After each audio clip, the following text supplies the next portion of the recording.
Hi class, today's lesson 4-4, decimals and fractions. Today's the day that we're going to be taking a look at equivalency between decimals and fractions.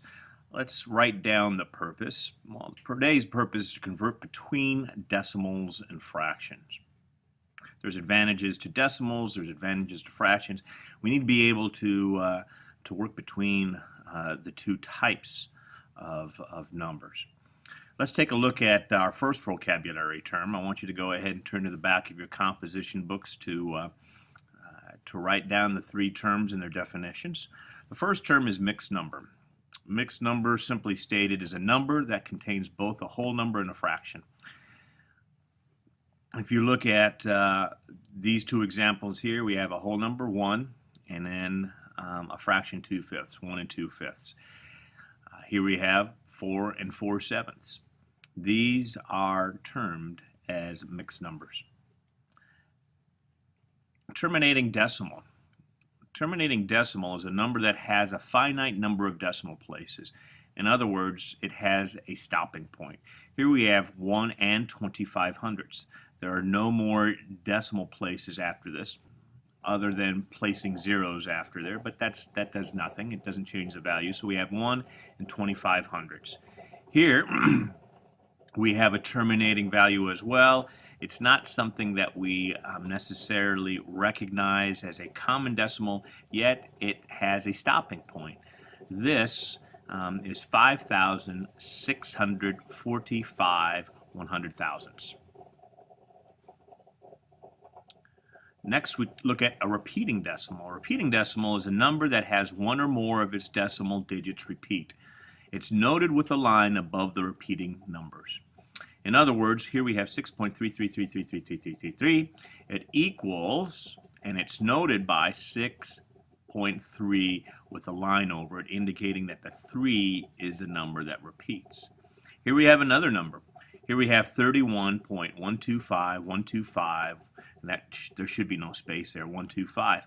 What is that equivalent to in terms of a repeating decimal and its notation? Well, it's 31.125 with a line drawn across of it.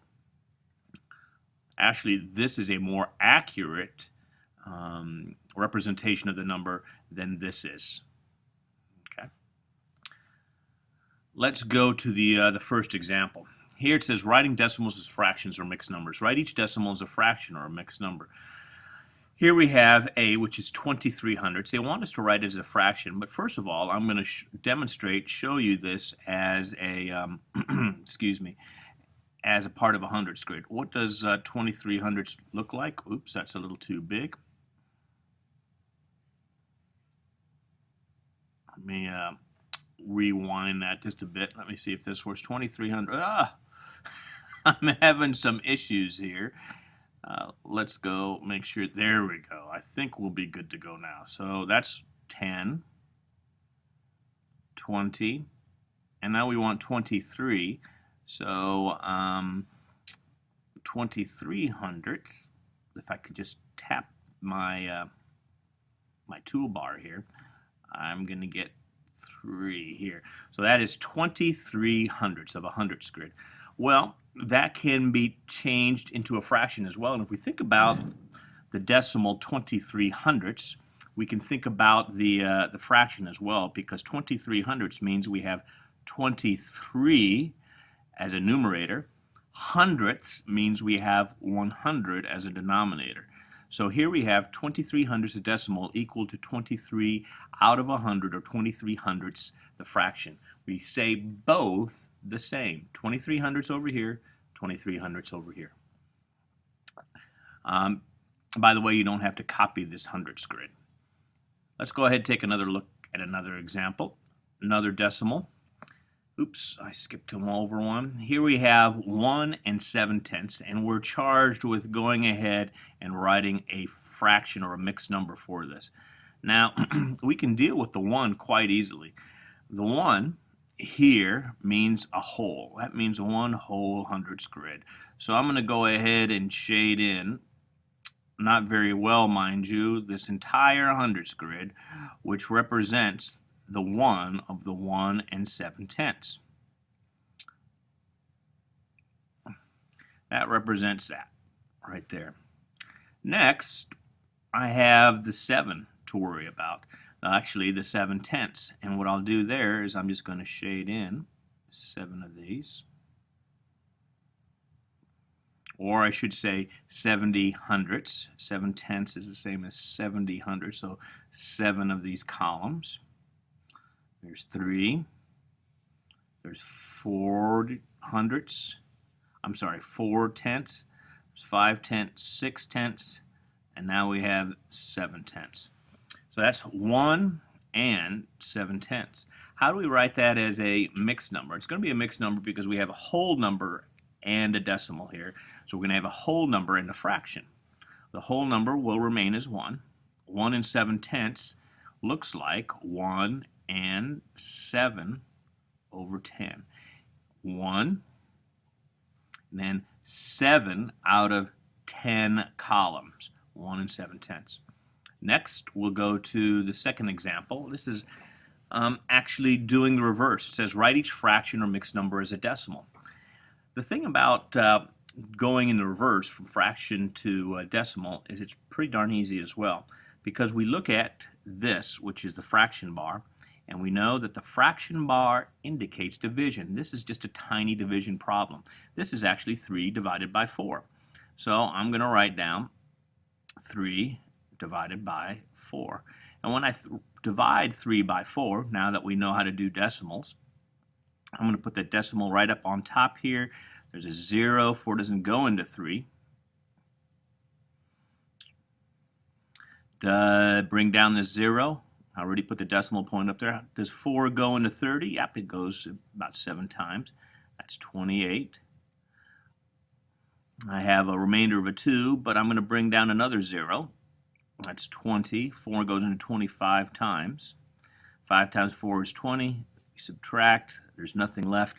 We're left with 75 hundredths. So 75 hundredths is the same thing as 3/4. There's our decimal, converted from a fraction. Here we have a mixed number. Now we know that when we write a decimal, the whole number will always be the whole number. In other words, we know that 5 over here, 5 2/3, is going to be 5 point something as a decimal. So I'm going to leave that whole number alone. What I'm going to have to figure out, however, is 2/3 as a decimal. That takes me to 2 divided by 3. 2 divided by 3. 3 goes into 2 0 times. Put the decimal down, and now I've got a 20. 3 goes into 20 how many times?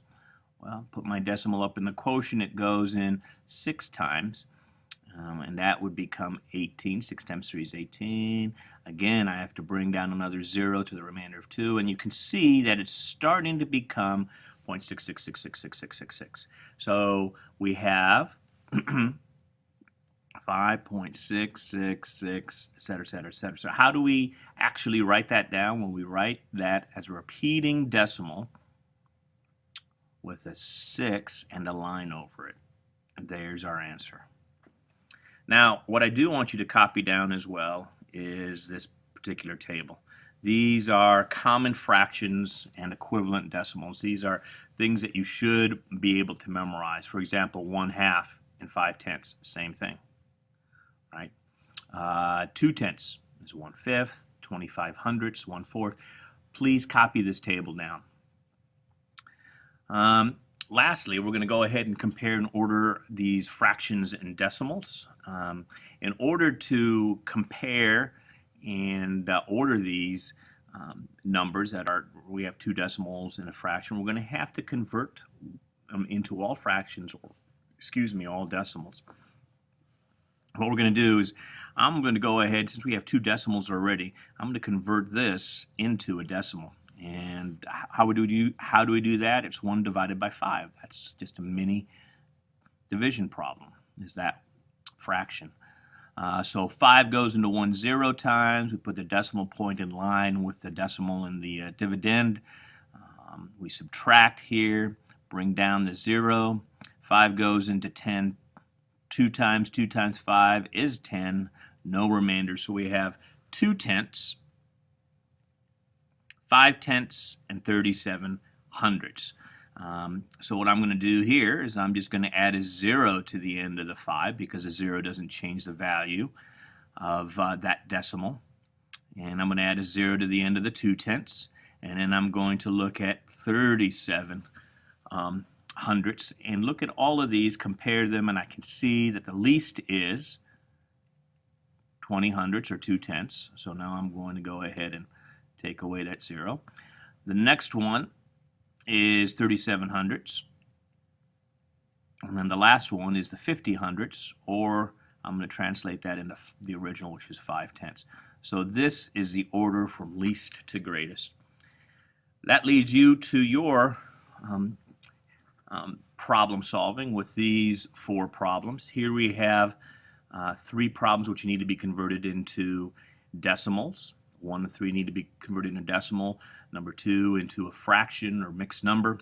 And then down here at the bottom, you have to place these numbers in order from least to greatest. All right, we'll see you in class.